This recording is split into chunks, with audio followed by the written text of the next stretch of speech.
जहां बोला वही गोला, और यही भारतीय सेना की 130 mm मीडियम लाइट गन ने साबित किया, प्रूव किया।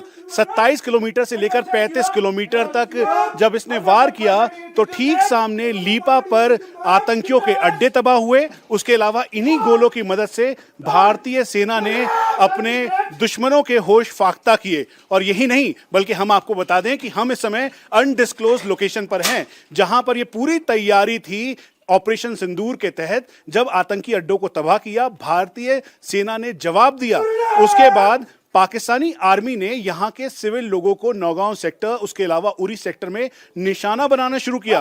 भारतीय सेना ने तय कर लिया कि अब उनके मिलिट्री ठिकानों को तबाह किया जाएगा, और तब 130 mm की ये इन मीडियम लाइट गन ने अपना जवाब देना शुरू किया। इस समय भारतीय सेना के पास 105 mm इंडियन फील्ड गन, उसके अलावा 130 mm मीडियम लाइट गन और बोफोर्स जैसी तोपें यहां पर तैनात हैं। और यही वजह है कि पाकिस्तान पूरी तरह से बैकफुट पे है और उसकी तोपें चुप हो चुकी हैं। ऑपरेशन सिंदूर में L-70 और ZU-23 जैसी एयर डिफेंस गन्स खूब चली। दुश्मन के ड्रोन और लॉयटरिंग एमुनिशन को किल करने में इनका बड़ा रोल रहा। L-70 40 mm की गन रेडार, सेंसर और ऑटो ट्रैकिंग सिस्टम से लैस है। इसे बोफोर्स ने डेवलप किया है और अब यह हिंदुस्तान में ही बनाई जाती है। L-70 गन 1 मिनट में 240 से 330 राउंड फायर करती है। इसकी रेंज 4 किलोमीटर तक है। आसमान में जाते ही इसके गोले से छर्रे निकलते हैं। छर्रों की रेंज में आने वाले ड्रोन तबाह हो जाते हैं। ZU-23 सोवियत डिजाइन की एंटी एयरक्राफ्ट गन है। इसका 23 mm auto cannon 1800 round fire करता है। इसकी रेंज 2.5 किलोमीटर है। दुश्मन का जहाज या ड्रोन इसकी रेंज में आ गया तो उसका खात्मा तय है। ये ZU-23 आपको दिखाई दे रही है, ये एयर डिफेंस गन है। ये एक 2400 राउंड की एक पूरी ऐसी चादर तैयार करता है जिसे भेदना किसी के लिए भी मुश्किल है। इसीलिए एयर डिफेंस गन के तौर पर इसे ड्रोन किलर के नाम से भी जाना जाता है। हम आपको ये भी बता दें, ये जो ZU-23 है, दरअसल ये इसका लोहा हर समय माना गया है, क्योंकि ड्रोन जो आए, मिसाइल्स आई, उनके सामने एक एयर डिफेंस की ऐसी चादर तैयार की गई जिसे भेदना मुश्किल ही नहीं, नामुमकिन था। एयर डिफेंस अपनी जगह, लेकिन सेना की आर्टिलरी डिवीजन का सबसे बड़ा हथियार है हॉवित्जर तोप। सेना अपनी तोपों को प्यार से गॉड ऑफ वॉर कहती है, यानी युद्ध का देवता। भारतीय सेना के पास कई किस्म की तोपें हैं, कुछ हल्की, कुछ भारी और कुछ बहुत भारी। हल्की मतलब कम कैलिबर की तोपें, फिर मीडियम कैलिबर की तोपें और भारी मतलब बड़े कैलिबर की तोपें। छोटा कैलिबर मतलब सटीक प्रहार और बड़ा कैलिबर मतलब भीषण संहार। 105 mm की लाइट वेट तोप इंडियन फील्ड गन के नाम से भी जानी जाती है। इनका प्रोडक्शन पूरी तरह भारत में ही होता है। इनके गोले भी भारत में ही बनते हैं। हल्की होने के कारण इनको ऊंचे पहाड़ों पर भी आसानी से तैनात किया जा सकता है। इसके बाद आती है 130 mm medium light gun. 130 mm medium light gun की रेंज 35 किलोमीटर तक है। यह तोप 1 मिनट में 5 से 8 राउंड फायर करती है। हर गोले में 3.4 किलो एक्सप्लोसिव होता है। इसके सामने दुश्मन टिक नहीं पाता। इनका प्रोडक्शन भी भारत में ही होता है। 155 mm की K9 वज्र तोप भारत ने साउथ कोरिया से ली, फिर अपने देश में ही उसका प्रोडक्शन शुरू किया। इसे निजी क्षेत्र की कंपनी LMT बनाती है। यह तोप 30 किलोमीटर रेंज में दुश्मन को टिकने नहीं देती। M77 अमेरिकी हॉवित्जर तोप भी 155 mm कैलिबर की है। इसकी मारक क्षमता 30 से 40 किलोमीटर है। इसकी सबसे बड़ी खासियत यह है कि यह हल्की है और हेलीकॉप्टर से भी इसे एक लोकेशन से दूसरी लोकेशन पर पहुंचाया जा सकता है। करगिल की जंग में बोफोर्स तोप ने पाकिस्तान पर कहर बरपाया था। आज भारत के पास बोफोर्स से भी बेहतर तोप है, जिसका नाम है धनुष। मोदी सरकार इसे 2019 में ही सेना को सौंप चुकी है। पाकिस्तान चाइनीज हथियार खरीदकर भारत से लड़ता है, भारत अपने हथियार से ही उसके छक्के छोड़ा देता है।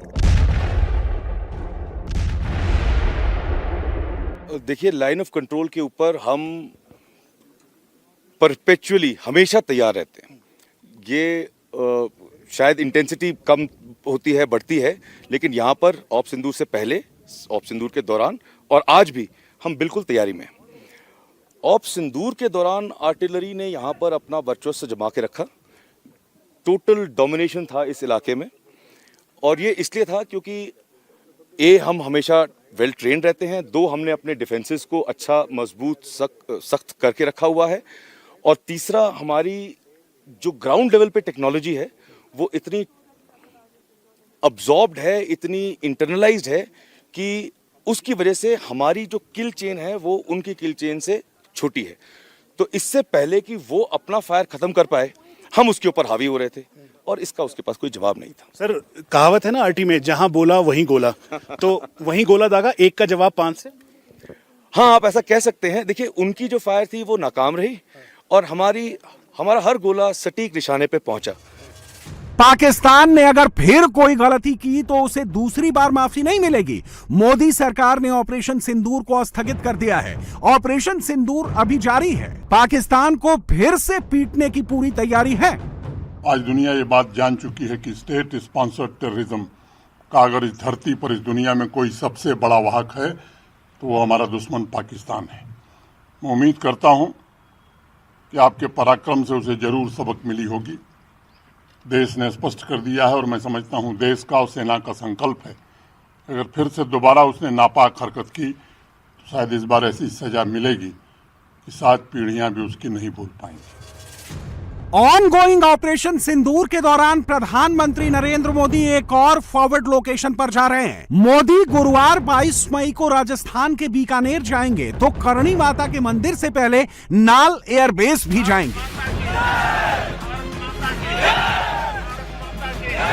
पश्चिमी राजस्थान की सीमा के जो एयरबेस थे, उन पे जो ड्रोन पाकिस्तान ने गिराने के प्रयास किए, ड्रोन के माध्यम से हमले करने के प्रयास किए, उसमें नाल एयर बेस का भी जिक्र आपने मीडिया में सुना होगा। और ये स्थान इसलिए सामरिक दृष्टि से भी महत्वपूर्ण है। प्रधानमंत्री जी कल यहाँ आ रहे हैं, उसके बाद वो देशनोक जाएंगे। करणी माता का वहाँ मंदिर है, वहाँ पूजा अर्चना करेंगे। पाकिस्तान को करारा जवाब मिलेगा। पाकिस्तान ने जहां तक सोचा भी नहीं है, भारत की सेना उस जोन में पहुंच चुकी है। कमांड एंड कंट्रोल हो, निगरानी हो या फिर कम्युनिकेशन सिस्टम, भारतीय सेना के पास सब कुछ वर्ल्ड क्लास है। एलओसी के पास बंकर में बैठकर भी भारत का एक एक सैनिक सेना की पूरी कमांड चेन से जुड़ा रहता है। आपको याद होगा कि नरेंद्र मोदी की सरकार ने जब सेना में अग्निवीर की भर्ती शुरू की थी तो कितने तरह के सवाल उठे थे। ऑपरेशन सिंदूर में मौका मिला तो अग्निवीरों ने भी पाकिस्तान के छक्के छोड़ा दिए। सेना के अग्निवीरों ने पाकिस्तान की पोस्ट पर गन भी चलाई, L-70 भी हैंडल किया और 130 mm की तोप से भी पाकिस्तान की पोस्ट उड़ा दी। मैं एक अग्निवीर हूं, मुझे भारतीय सेना से पूरी सिखलाई मिली है, और आज मुझे ये मौका मिला है कि पाकिस्तान के एक गोले का जवाब हमने भर भर के गोलों के साथ दिया है और उनकी पोस्टों को तबाह किया है। जब गोले आ रहे थे तो घबराहट तो नहीं हो रही थी? नहीं, घबराहट तो नहीं हो रही। मैं अग्निवीर, घबराहट तो नहीं हो रही थी। जैसा फायर आया उससे हम फायर से जवाब दिया और उनके बहुत सारे टारगेट बर्बाद किए। अच्छा, ये कहा गया कि भाई अग्निवीर है, कैसे करेगा, क्या करेगा? जब आप यहाँ पे थे तो कैसे, आप भी अग्निवीर हैं? जी, मैं एक अग्निवीर हूँ।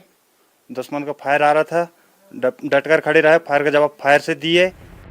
पाकिस्तान के साथ भारत की 3000 किलोमीटर से भी लंबी सीमा है।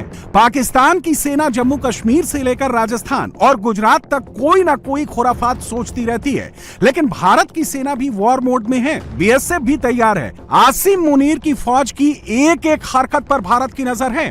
पाकिस्तान ने फिर से युद्ध छेड़ने की गलती की